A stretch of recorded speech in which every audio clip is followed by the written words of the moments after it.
Sir जय Hind. Major general राजन Kochhar sir, जय हिंद। बहुत बहुत शुक्रिया समय देने के लिए। Thank you sir. जय राजेश जी, धन्यवाद। थैंक यू सर, आपने समय दिया। बांग्लादेश को लेकर मैंने आपके साथ बातचीत करनी थी। बहुत ज्यादा टेंशन इस वक्त बांग्लादेश में देखने को मिल रही है और भारत सीमा के ऊपर भी हाई अलर्ट जारी किया गया है। हाल ही में हमने देखा कि lieutenant general RC Tiwari sir, commander eastern command जो हैं, सर भी बांग्लादेश बॉर्डर पे पहुंचे और वहां पे हालातों का जायजा लिया। असम राइफल बीएसएफ के अधिकारी सर के साथ वहां पर मौजूद थे।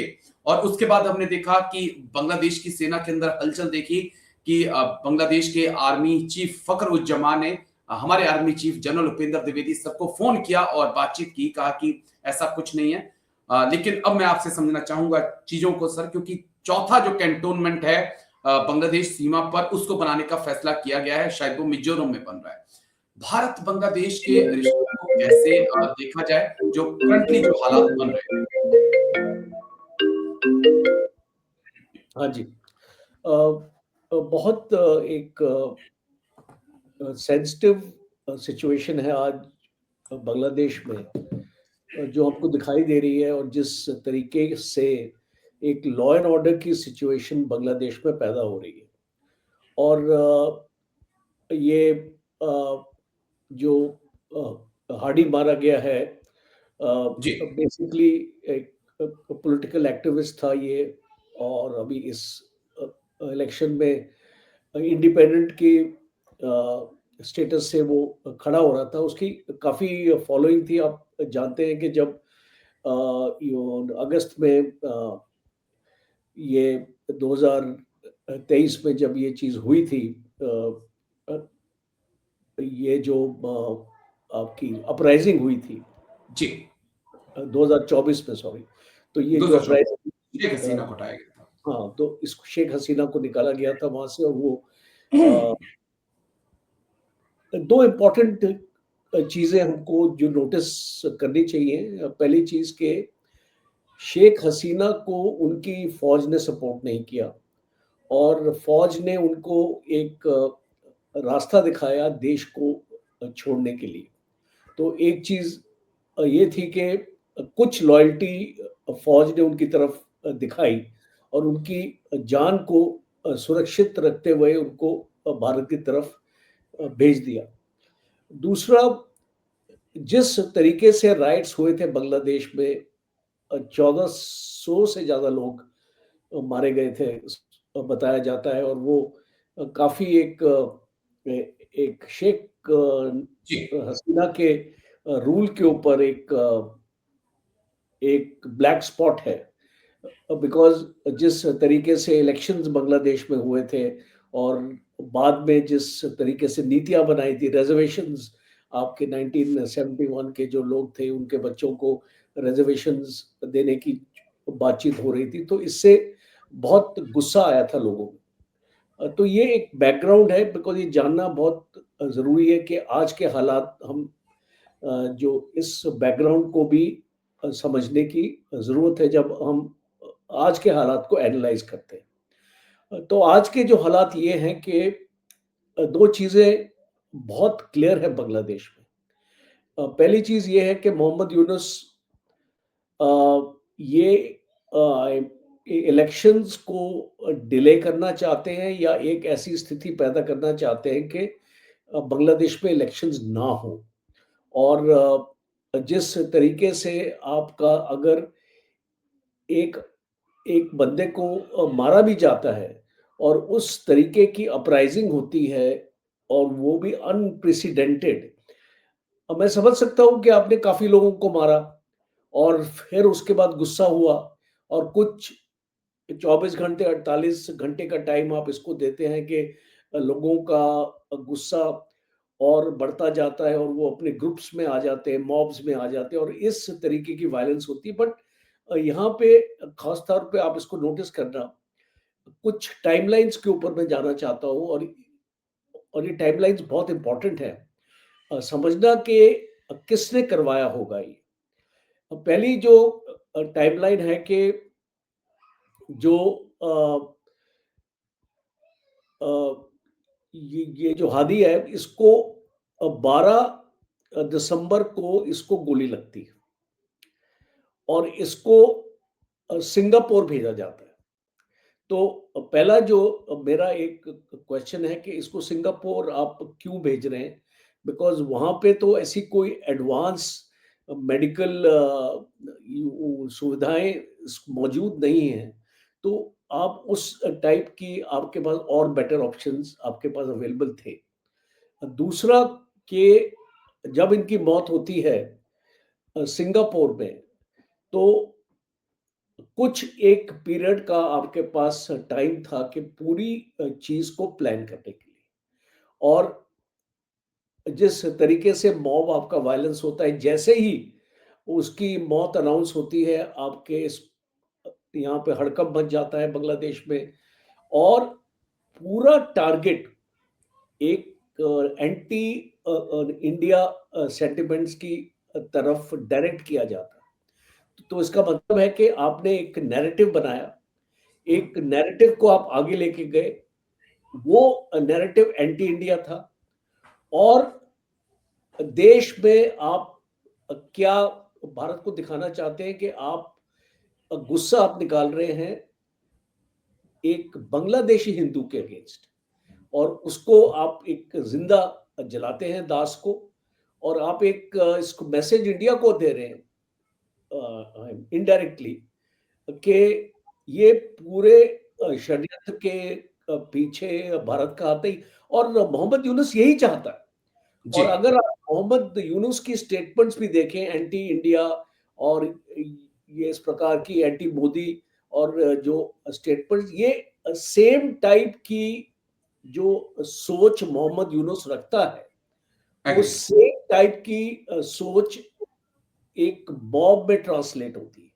ओके। और ये बहुत एपरेंट है। और दूसरा ये है कि दूसरा इंपॉर्टेंट पॉइंट, ये तो पहला पॉइंट है जो मोहम्मद यूनुस की तरफ मैंने आपकी डायरेक्शंस इसको डायरेक्ट किया।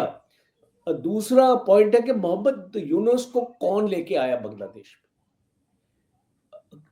किसका फैसला था कि मोहम्मद यूनुस बांग्लादेश में आएगा और इंटरिम आपका एडमिनिस्ट्रेटर जो आपको बनाया जाएगा? और मोहम्मद यूनुस के क्रेडेंशियल्स क्या हैं? मोहम्मद यूनुस को नोबेल पीस प्राइज किस बेसिस पे दिया गया? मोहम्मद यूनुस ने जिस हिसाब से अपनी कार्रवाई करी थी बांग्लादेश में, वो बहुत उसके अगेंस्ट करप्शन चार्जेस भी थे।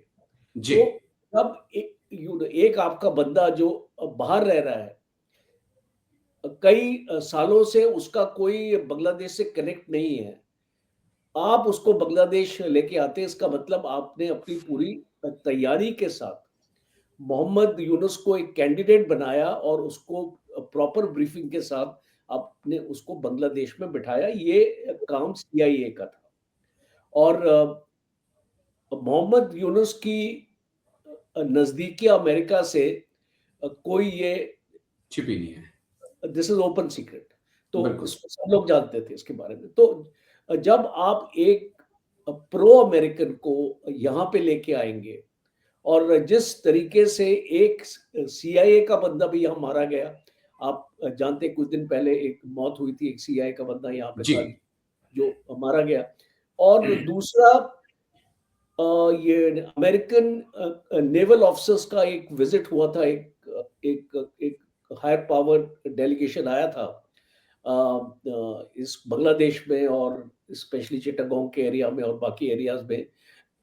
तो ये भी एक आपको सिग्नल देता है कि एक इसको अमेरिका को एक स्ट्रॉन्ग प्रेजेंस बांग्लादेश में चाहिए, ठीक है। क्योंकि वो चाइना का इन्फ्लुएंस काउंटर करना चाहता है यहाँ पे। और खास तौर पे जब हम सेंट मार्टिन इसको आइलैंड्स की भी बात करते हैं, उस टाइम का भी इसको शेख हसीना ने भी एक व्हाइट मैन का जिक्र किया था, सेंट मार्टिन बिल्कुल। आइलैंड की बात करी थी। तो हम सब ये जो डॉट्स को अगर आप कनेक्ट करेंगे, एक सिंपल चीज आपको सामने आएगी कि इसमें सीआईए का हाथ है। ओके। दूसरा पाकिस्तान आईएसआई को अब मैं यहाँ पे लाता हूँ इस इस रणभूमि में पाकिस्तान का इस आईएसआई भी कूदता है। ओके। और वो कैसे कूदता है? जनवरी में इस साल जनरल मलिक जो डीजी आईएसआई है पाकिस्तान के, वो एक अपना सीनियर आईएसआई ऑफिसर्स का डेलीगेशन बांग्लादेश में लेके आते हैं। ठीक। अब मेरा एक क्वेश्चन है, जो भी हमारे एनालिस्ट हैं जो इस सिचुएशन को एनालाइज कर रहे हैं, मेरा एक क्वेश्चन है कि पाकिस्तान का आईएसआई का बांग्लादेश में क्या रोल है, और पाकिस्तान के आईएसआई को एक इतने हाई पावर्ड डेलीगेशन के साथ क्यों बांग्लादेश में भेजा जा रहा है? तो बहुत साफ है, बिकॉज पाकिस्तान से भी फिर उसके बाद सिग्नल्स आए। जी। जनरल ने एक स्टेटमेंट दिया कि जो नेक्स्ट अटैक होगा जो भारत का, वो नॉर्थ ईस्ट से होगा। और फिर आपके जैश ए मोहम्मद वालों ने भी बोला कि हम इसको वहां पे कैंप्स लगा रहे हैं। लश्कर ए तौयबा ने बोला हम कैंप्स लगा रहे हैं। अब 2009 में शेख हसीना ने सारे टेररिस्ट कैंप जो बॉर्डर पे थे, भारत बांग्लादेश के बॉर्डर पे थे, खासतौर पे चिटागोंग हिल ट्रैक्स के एरिया में, ये उनको खत्म कर दिया। उसमें अल्फा के भी कार्डर्स थे, जी। काफी अल्फा के भी थे, और इसको बाकी और आपका जो एनएलएफटी के भी थे। तो इस टाइप की शेख हसीना ने भारत के कहने पर ये जितने भी टेररिस्ट कैंप्स इनको डिसमेंटल कर दिया। दूसरा, जमात इस्लामी अपना एक स्ट्रॉन्ग एक अपना फुटहोल्ड बांग्लादेश में बनाने की कोशिश कर रहा था 2010 से 10 के बाद। ओके। तो जमात इस्लामी जिसका आज की डेट में वो एक पॉलिटिकल पार्टी मानी जाती है, बट एक्चुअली वो एक टेररिस्ट ऑर्गेनाइजेशन है। शेख हसीना ने इसको बैन किया, और जी। इसका जो अगर आज की डेट में भी अगर इसका आप वोट बेस देखें बांग्लादेश में, वो तकरीबन 7 से 8% है। एग्री। बीएनपी का आपका वोट बेस तकरीबन 30% है, और अवामी लीग का भी 35 से 40% आपका वोट बेस है आज की डेट में बांग्लादेश में। तो जब आप इस जमात को आप इसको बैन करते हैं, तो पहला काम मोहम्मद यूनुस ने क्या किया कि उसने इसका बैन उठाया, जी। जमात को अपनी मूवमेंट में शामिल किया, बिकॉज जमात और पाकिस्तान का आईएसआई के बीच में एक एग्रीमेंट हुआ हुआ। है, ओके। जिसको मोहम्मद यूनुस और उस एग्रीमेंट के हिसाब से आगे चल रहे हैं। क्योंकि आज अगर मोहम्मद यूनुस को पावर में रहना है, तो जो कौन उसको सपोर्ट कर सकता है, जमात कर सकती है। इसलिए जो आज गवर्नमेंट रन कर रहा है मोहम्मद यूनुस, जो उसने मिनिस्टर्स बनाए हैं, इस टाइप के जो ओहदेदार उसने बनाए, उसमें जमात के भी लोग उसने शामिल किए। जी। तो उसने उनको गवर्नेंस का हिस्सा बनाया। तो जब हम ये सारी चीजें समझेंगे, तो एक क्लैरिटी के साथ मैं आपको बोल सकता हूं कि सीआईए और पाकिस्तान आईएसआई दोनों ने मिलकर ये पूरा नैरेटिव आपका एंटी इंडिया आपने बनाया है।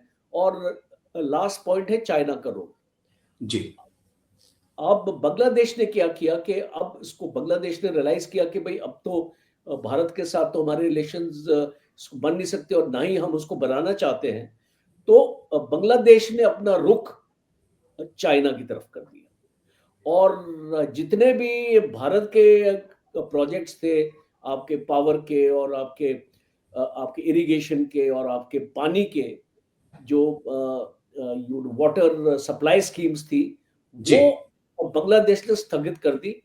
और चाइना के पास सोलर के जो प्लांट्स, अब चाइना बांग्लादेश में सोलर के प्लांट्स लगा रहा है, और इस टाइप की मिलिट्री हार्डवेयर आज जो लार्जेस्ट आपका इंपोर्टर है बांग्लादेश, वो है चाइना से खरीदता है। ओके। और मैक्सिमम उसके पास आज की डेट में उसकी फौज के पास वेपन्स चाइना जी, से दूसरा उसने टर्की से ड्रोन खरीदे, बेरख्तर ड्रोन, आपका शाहिद ड्रोन वगैरह इस टाइप के ड्रोन उसने खरीदे। और वो इसको क्यों खरीदे? उसको ज़रूरत क्या थी? एक भारत के अगेंस्ट इस्तेमाल करने के लिए। और बार-बार ये जो स्टेटमेंट आ रही है, ये जो लीडर्स की जमात की, ये 7 सिस्टर स्टेट्स के बारे में बात करते हैं कि जो भी रेबेल्स हैं वहाँ पे, जैसे कि हमारे जी,